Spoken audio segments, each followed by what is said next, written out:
नमस्कार, अपना प्रदेश उत्तर प्रदेश उत्तराखंड देख रहे हैं आप। मैं हूं आपके साथ पूजा मोहन पांडे। खबरों की शुरुआत करते हुए सबसे पहले आपको बता दें कि यूपी में मंत्रिमंडल का विस्तार होना लगभग तय हो चुका है। ऐसा हम क्यों कह रहे हैं? क्योंकि रविवार को बीजेपी और संघ के साथ हुई बैठक में मंत्रिमंडल विस्तार को हरी झंडी मिल गई। मंत्रिमंडल में किन नए चेहरों को जगह दी जाएगी, इस पर भी सहमति बन चुकी है, ऐसा कहा जा रहा है। इसके बाद आज बीजेपी के प्रदेश अध्यक्ष स्वतंत्र देव सिंह और संगठन महामंत्री सुनील बंसल दिल्ली पहुंच गए थे। दिल्ली में बीजेपी के राष्ट्रीय अध्यक्ष जेपी नड्डा, राष्ट्रीय संगठन महामंत्री बीएल संतोष और गृह मंत्री अमित शाह के साथ चर्चा हुई है और जल्द ही सब कुछ तय कर लिया जाएगा।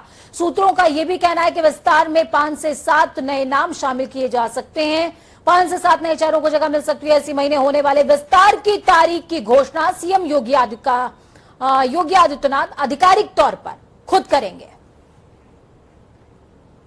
इस खबर पर ज्यादा जानकारी के लिए अनिल के अंकुर, ब्यूरो चीफ, हमारे साथ में लाइव जुड़ चुके हैं। अनिल जी, जिस तरीके से तमाम अटकलें चल रही थी, अब ऐसे में कोशिश होगी सरकार की कि मंत्रिमंडल विस्तार में तमाम तरह के समीकरणों को साधा जाए। कौन सी वो संभावित चेहरे हो सकते हैं? देखिए मुझे सबसे बड़ी बात है कि जो सवाल आपने किया है वो सवाल ये कौन से संभावित चेहरे हो सकते हैं। तो जाहिराना बात है कि उत्तर प्रदेश में मौजूदा समय में जो जाति समीकरण में है देखे जाए तो ऐसा कहा जाता है कि ब्राह्मण समाज मौजूदा भाजपा सरकार से नाराज चल रहा है। तो एक तो समीकरण ये होगा कि जो ब्राह्मण है, ब्राह्मणों को किसी न किसी तरीके से जो एक्सटेंशन होगा, एक्सपेंशन होगा, इस एक्सपेंशन में समायोजित किया जाए। दूसरा ओबीसी जो बीच में नाराज हो रहा है और बार बार अलग अलग बातें कर रहा है, तो ओबीसी को भी साथ में लाने की कोशिश की जा रही है कि ओबीसी को और मान्यता दी जाए ताकि ओबीसी नाराज होने पाए। क्योंकि ओबीसी का एक बड़ा फैक्टर जो कि अखिलेश यादव के साथ है, अखिलेश यादव के साथ होने के नाते उस फैक्टर को मतलब बराबर करने के लिए ओबीसी के और लोग भी अपने भाजपा अपने नए समीकरण में मंत्रिमंडल में शामिल करेगी। इसी तरीके से अन्य लोगों के भी आने की संभावना है। जैसे एक बहुत नाम लंबे समय से चल रहा है, विजय बहादुर पाठक, कई बार नाम आया ब्राह्मण चेहरे में। और जहां तक ओबीसी चेहरे की बात कहते हैं तो ये हो रहा है कि स्वतंत्र देव सिंह जो मौजूदा समय भारतीय जनता पार्टी के प्रदेश अध्यक्ष हैं, उनको फिर से मंत्रिमंडल में शामिल किया जा सकता है। ऐसे तमाम नाम है। ए.के. शर्मा जो पूर्वांचल के हैं और जिनका पूर्वी उत्तर प्रदेश का चार्ज है, क्योंकि बनारस से लेकर के पूर्वी उत्तर प्रदेश का काम दाम देख रहे हैं, तो वो सीधे पीएमओ को रिपोर्ट करते हैं। उनका नाम भी चर्चा में है। इस प्रकार के तमाम नाम चर्चा में जिनको कहा जाता है। इसमें एक बात और खास है कि जो भारतीय जनता पार्टी की जो ये एक पॉलिसी रही है, जो नीति रही है कि जो 75+ हैं उनको बाहर कर दिया जाए, उनको अलग किया जाए। तो ये भी हो सकता है कि इस मंत्रिमंडल विस्तार में जो 75 साल या उससे अधिक उम्र के हैं उनको भी बाहर का रास्ता दिखाया जाए और नए और युवा लोगों को मौका दिया जाए। ठीक है, बहुत शुक्रिया हमारे साथ जुड़ने के लिए, हम जानकारी साझा करने के लिए। तो मुख्यमंत्री लगाएंगे आखिरी मोहर और ये तय होगा कि आखिरकार शपथ कब ली जाएगी। खबरों में आगे बढ़ते हुए आपको बताएं कि उत्तर प्रदेश के पूर्व मुख्यमंत्री कल्याण सिंह की हालत अभी भी चिंताजनक बनी हुई है। वो ऑक्सीजन सपोर्ट पर चल रहे हैं। इस बीच आज दोपहर राज्यपाल आनंदीबेन पटेल पीजीआई पहुंच करके उनका हालचाल जानती नजर आई। पूर्व मुख्यमंत्री की सेहत के बारे में बताया जा रहा है कि उनकी हालत गंभीर जरूर है, लेकिन सारे मानक नियंत्रण में बताए जा रहे हैं। उनकी तबीयत कल रात बहुत ज्यादा खराब हो गई थी। पूर्व मुख्यमंत्री की सेहत को लेकर भाजपा, विभिन्न राजनीतिक दलों और उनके समर्थकों के बीच में चिंता का माहौल लगातार बना हुआ है। समाजवादी पार्टी के नेता आजम खान की एक बार फिर से तबीयत बिगड़ गई। उन्हें सीतापुर जेल से सीधे लखनऊ के मेदांता एडमिट करा दिया गया, जहां आजम खान का इलाज भी चल रहा है। आज अखिलेश भी सत्ता पक्ष के निशाने के बाद आजम खान से मिलने के लिए पहुंचे थे, जहां अखिलेश ने आजम खान का हालचाल भी जाना, साथ में सत्ता पक्ष पर जमकर निशाना भी साधा और कहा कि आजम खान जल्द ही रिहा हो जाएंगे। मैंने आजम खान साहब के स्वास्थ्य के बारे में जानकारी दी। उन्होंने डॉक्टर की इलाज चल रहा है और स्वस्थ है और जितना भी अच्छा इलाज हो सकता है वो यहाँ और हम सब चाहते हैं कि बहुत जल्दी वो स्वस्थ हों। और वहीं हमें ये भी भरोसा है कि जिस तरीके से भारतीय जनता पार्टी ने जितनी भी परेशानी आ सकती है, परेशानी लाने का काम भारतीय जनता पार्टी ने वह उत्तर प्रदेश राज्य विधि आयोग ने भले ही जनसंख्या नियंत्रण को लेकर बने कानून में एक संतान वाले दंपति को अतिरिक्त प्रोत्साहन की सिफारिश की थी, लेकिन इस पर आम सहमति बनती नजर नहीं आई, जिसके बाद ऐसे तमाम बिंदुओं पर नए सिरे से मंथन होने की बात कही जा रही है। राज्य विधि आयोग अब नए सिरे से मंथन करेगा। आपको बता दें 8000 से ज्यादा सुझाव सरकार को प्राप्त हुए हैं और बहुत जल्द यानी कि अगले महीने तक ये मसौदा लागू हो सकता है। 8500 से ज्यादा सुझाव हासिल हुए हैं सरकार को। आयोग की वेबसाइट पर ये सुझाव हासिल हुए हैं, जिस पर अब सरकार नए सिरे से विचार करेगी, जिसमें सबसे अहम बिंदु है एक संतान वाले दंपति को प्रोत्साहन देना। तो वहीं अब बात होगी ब्लॉक प्रमुखों की जंग की। जी हां, निर्वाचित हुए ब्लॉक प्रमुख और क्षेत्र पंचायत सदस्यों ने आज पद एवं गोपनीयता की शपथ ली है। एसडीएम समेत प्रशासकीय अधिकारियों की मौजूदगी में यह शपथ ग्रहण समारोह हुआ। शपथ ग्रहण कार्यक्रम ब्लॉक कार्यक्रमों में होने के बाद पहली बैठक करके कोरम पूरा किया गया है। भव्यता के साथ शपथ ग्रहण आयोजन होने के बाद सोशल मीडिया पर भी बधाइयों का संदेश चलने लगा है। तस्वीरें आपको 6 दिखा रहे हैं। तासीर पूरे सूबे की समझिए, 75 जिलों की तासीर आप इन 6 तस्वीरों से समझ सकते हैं। रायबरेली, अमेठी, बाराबंकी, मुजफ्फरनगर, कानपुर देहात और हमीरपुर। तो वहीं प्रदेश में 69,000 पदों पर चल रही शिक्षक भर्ती का विवाद बढ़ता ही जा रहा है। भर्ती प्रक्रिया में आरक्षण नियमों को दरकिनार करने का आरोप लगाते हुए सैकड़ों अभ्यर्थी आज मुख्यमंत्री आवास के पास पहुंच गए। अभ्यर्थी सीएम आवास पर जाने के लिए डटे हुए थे, लेकिन पुलिस ने प्रदर्शनकारियों को रोका। इसके बाद अभ्यर्थी और पुलिस के बीच में तीखी बहस तक हुई। वहीं कुछ लोगों को रोड पर ही बैठा दिया गया और ऐसे में पुलिस ने लाठी चार्ज तक कर दिया। इससे मौके पर भगदड़ मच गई। लाठी चार्ज में कई अभ्यर्थी घायल हुए हैं। वहीं अभ्यर्थियों ने गोमती तक में छलांग लगा दी है। 3 तस्वीरें आपको दिखा रहे हैं सीएम आवास के बाहर अभ्यर्थियों का प्रदर्शन। दूसरी तस्वीर बीजेपी कार्यालय के बाहर अभ्यर्थियों ने प्रदर्शन किया और तीसरी तस्वीर किस तरीके से गोमती में छलांग लगाने वाले अभ्यर्थियों को रेस्क्यू किया जा रहा है। तो वहीं इस पूरे प्रकरण पर पूर्व मंत्री ओम प्रकाश राजभर ने योगी सरकार पर तंज कसा है। उन्होंने कहा कि आरक्षण घोटाले के खिलाफ हक की लड़ाई लड़ रहे पीड़ित छात्रों की मांग सुनने के बजाय हजारों ओबीसी और एससी सीटों को लूटने वाली योगी सरकार उन पर लाठी चार्ज करवा रही है, जो निंदनीय है। हर लाठी का हिसाब 2022 में बीजेपी को चुकाना पड़ेगा। उन्होंने ट्वीट करते हुए लिखा कि एनईटी में ओबीसी आरक्षण बहाल करने की लड़ाई लड़ रहे मंडल आर्मी चीफ की गिरफ्तारी भाजपा की हिटलर शाही का जीता जागता उदाहरण है।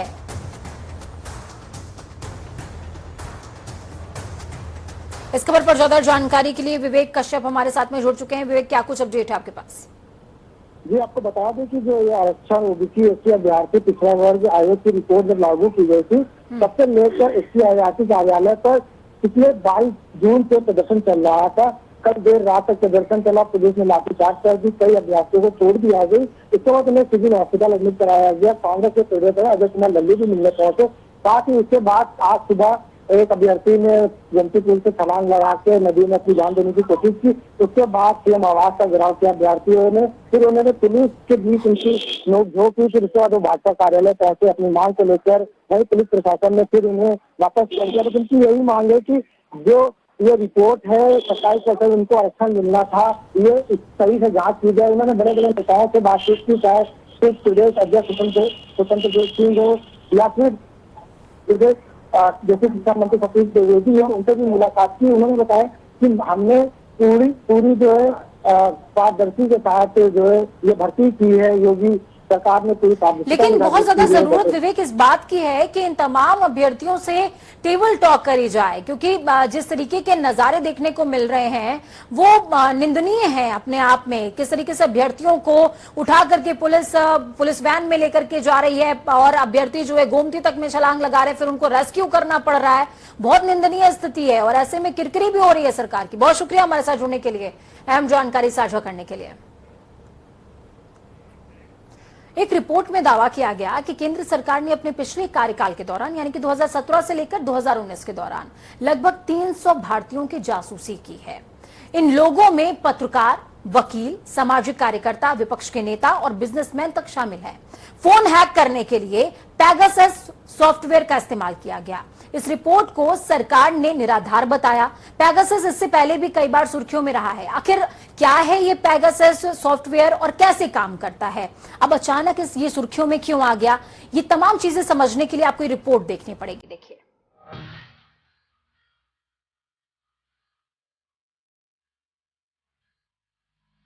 देश में 300 भारतीयों की जासूसी के संबंध में प्रकाशित रिपोर्ट ने सियासत को एक बार फिर से हवा दे दी है। इस जासूसी की रिपोर्ट का सोर्स पेरिस की एक संस्था फॉरबिडन स्टोरीज और एमनेस्टी इंटरनेशनल है। दावा है कि उनके पास करीब 50,000 फोन नंबर्स की एक लिस्ट है।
को अनजान नंबर से कई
पेगासस दुनिया भर में इतना लोकप्रिय अपनी खासियतों की वजह से है। इंस्टॉल होने के बाद पेगासस फोन में किसी तरह के फुटप्रिंट नहीं छोड़ता, यानी कि आपका फोन हैक होगा तो भी आपको पता नहीं चलेगा। ये कम बैंडविड्थ पर भी काम कर सकता है। फोन लॉक होने पर भी पेगासस अपना काम करता रहता है। बहरहाल अब इस रिपोर्ट के बाद भारत में सियासत तेज हो गई है। सोमवार से संसद का मॉनसून सत्र शुरू हुआ है। ऐसे में ठीक एक दिन पहले इस रिपोर्ट का सामने आना संसद को गरमाने में कोई कमी नहीं छोड़ेगा। अब देखना यह है कि इस मामले में सरकार का क्या रुख होता है।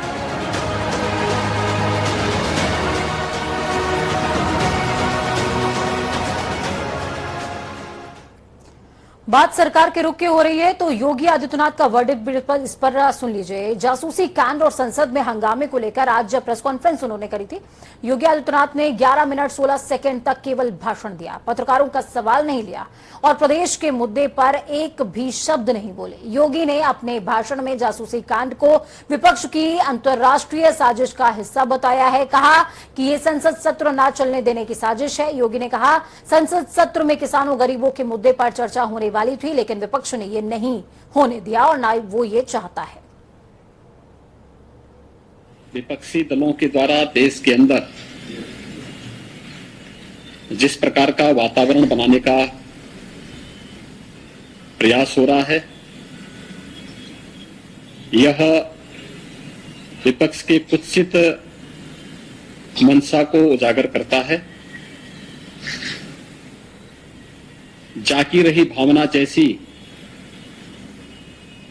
प्रभु मूर्ति देखी तिन तैसी। कांग्रेस सरकार अपने समय में जिस प्रकार की हरकतें करती रही हैं, आज विपक्ष में रहकर के भी अपने उन्हीं मंसूबों के अनुरूप आगे बढ़ रही है।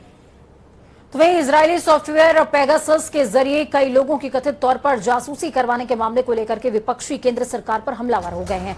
विपक्षी दल लगातार इसको लेकर सरकार पर निशाना साध रहे हैं। सपा अध्यक्ष अखिलेश यादव और बसपा सुप्रीमो मायावती ने भी जासूसी कांड को लेकर सरकार पर हमला बोला।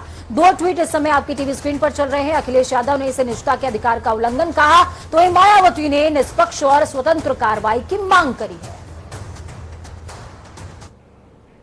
प्रदेश में काफी लंबे इंतजार के बाद मौसम का मिजाज तब्दील हुआ है। तेज बारिश से कहीं लोगों को राहत मिली है तो कहीं ये लोगों के लिए आफत बनकर टूटी है।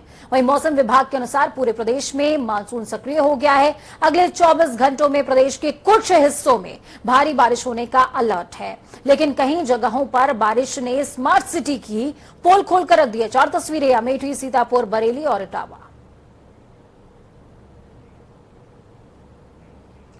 कानपुर में फिल्मी अंदाज में तेज रफ्तार कार चालक ने जाजमऊ पुल पर स्टंट किया है। कार के आगे बोनट पकड़कर युवक लटका रहा और कार चालक ने भी कार नहीं रोकी। बताया जा रहा है कि कार के बोनट पर लटका हुआ ये युवक डीसीएम का चालक है। डीसीएम और कार में आमने सामने की टक्कर हुई थी, जिसके बाद मामूली कहासुनी को लेकर कार चालक डीसीएम चालक को जबरन ले उड़ा। उस समय पुल पर मौजूद लोगों ने घटना का वीडियो बना लिया है। वही ये वीडियो है जो आप अपनी टीवी स्क्रीन पर देख पा रहे हैं।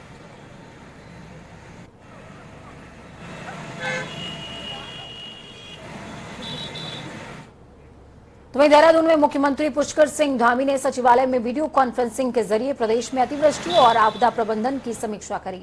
मुख्यमंत्री ने जिलाधिकारियों से विस्तृत जानकारी लेते हुए हमेशा अलर्ट मोड पर रहने को कहा है। साथ ही कहा कि किसी भी घटना की स्थिति में जल्द से जल्द राहत और बचाव कार्य संचालित हो और रेस्पॉन्स टाइमिंग को कम किया जाए। सीएम ने कहा कि ये सुनिश्चित किया जाए कि आपदा प्रभावितों को मुआवजे की राशि तुरंत मुहैया कराई जाए। सुरक्षित आवास, भोजन, पेयजल, दवाइयों की उपलब्धता भी सुनिश्चित होनी चाहिए। उत्तराखंड शासन की ओर से कोविड-19 की तीसरी लहर के बचाव के मद्देनजर कांवड़ यात्रा पर रोक के बाद यूपी उत्तराखंड की सीमा और हरिद्वार तक में 27 से नियमों का पालन करवाने की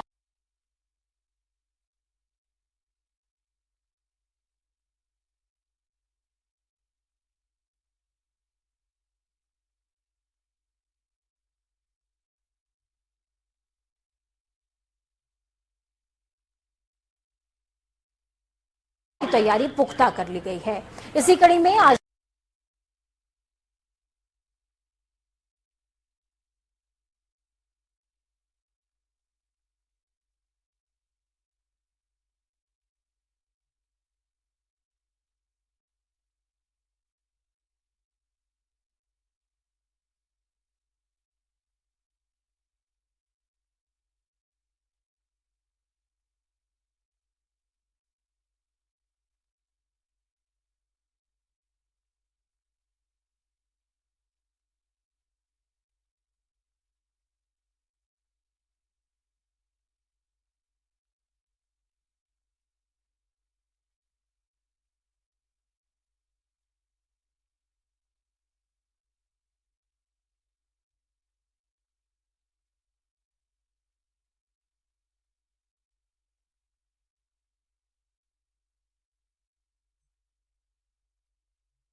पहचान बनाने वाली देहरादून की बेटी स्नेहा राणा इस वक्त हमारे साथ है। स्नेहा, काफी लंबे समय बाद एक मैच में आपने डेब्यू किया और फिर उसमें बेहतरीन क्या? देखिए, मेरे लिए तो बहुत ही प्राउड मोमेंट है कि मैंने अपने कमबैक के बाद और टेस्ट मैच में डेब्यू करना, मेरे पहले तो वो ही एक बहुत बड़ी बात है कि आप कमबैक करने के बाद और डेब्यू कर रहे हैं फर्स्ट उसमें ही, तो वो ही एक प्राउड मोमेंट है। और दूसरा प्राउड मोमेंट ये है कि मैंने उस अपने फर्स्ट मैच में ही, डेब्यू मैच में ही इतना अच्छा परफॉर्मेंस किया है जिसकी वजह से आज मुझे सारा हिंदुस्तान जान रहा है। एक जब आपका चयन हुआ था तो एक बात आपने ट्वीट या फेसबुक के माध्यम से पोस्ट की थी अपने पापा को लेकर, उसमें कैसा था वो पल? क्योंकि काफी चीजें हमने भी पढ़ी, देखी, सुनी। देखिए, वो एक बहुत ही इमोशनल मोमेंट था बिकॉज उनकी हमेशा से इच्छा थी कि मैं इस स्तर पे खेलूं और उन्होंने हमेशा मुझे सपोर्ट किया है। और जब ये टीम डिक्लेयर हुई तो वो मेरे साथ नहीं थे, तो वो एक बहुत ही इमोशनल मोमेंट था। लेकिन मैं आज इतना प्राउड फील कर रही हूँ और शायद वो जहाँ भी होंगे वो भी बहुत प्राउड फील कर रहे होंगे कि मैंने उनका नाम इतना रोशन किया है। एक लंबा गैप रहा मैच के बीच में, किस तरह से आपने अपने आप को मोटिवेट किया और कैसे तैयारी की मैचों को लेकर? देखिए, जब मैं आज 5 साल के बाद जो कमबैक हुआ है, जो वो 5 साल का गैप था, तो मुझे ऐसा लगता है कि वो हर एक खिलाड़ी का एक फेज होता है जब आप डाउनफॉल होते हो, लेकिन उस टाइम मेंटली स्ट्रांग होना आपको बहुत ज़रूरी है। तो मैं सिर्फ मेंटली स्ट्रांग थी और मैंने कभी भी गिव अप नहीं किया। बस मेरा एक वही मोटिवेशन था कि गिव अप नहीं करना है और अपने आप को प्रूव करना है। अंतर्राष्ट्रीय स्तर पर देहरादून की पहचान बनाना, आगे आने वाली पीढ़ी को लेकर क्या मैसेज आपकी तरफ से जाएगा कि छोटा शहर है लेकिन ऊंचाई जा? देखिए, अगर आपके अंदर इतना जज्बा है, आपके अंदर टैलेंट है, तो आप अगर अच्छा करेंगे तो मुझे लगता है आपके शहर का नाम खुद ही वो एक्सपोजर मिलेगा आपके शहर के नाम। आपका नाम होगा तो साथ ही साथ आपके राज्य का भी नाम होगा। तो ये थी अंतर्राष्ट्रीय क्रिकेटर स्नेहा राणा, जो अंतर्राष्ट्रीय स्तर पर एक नई पहचान बना चुकी हैं और अब देहरादून का नाम भी ऊंचा किया है और साथ ही उनकी कोशिश है कि आने वाले समय और बेहतर वो प्रदर्शन कर सके। अपने सहयोगी रुपेश नेगी के साथ अजीत काम्बोज, जनता टीवी, देहरादून।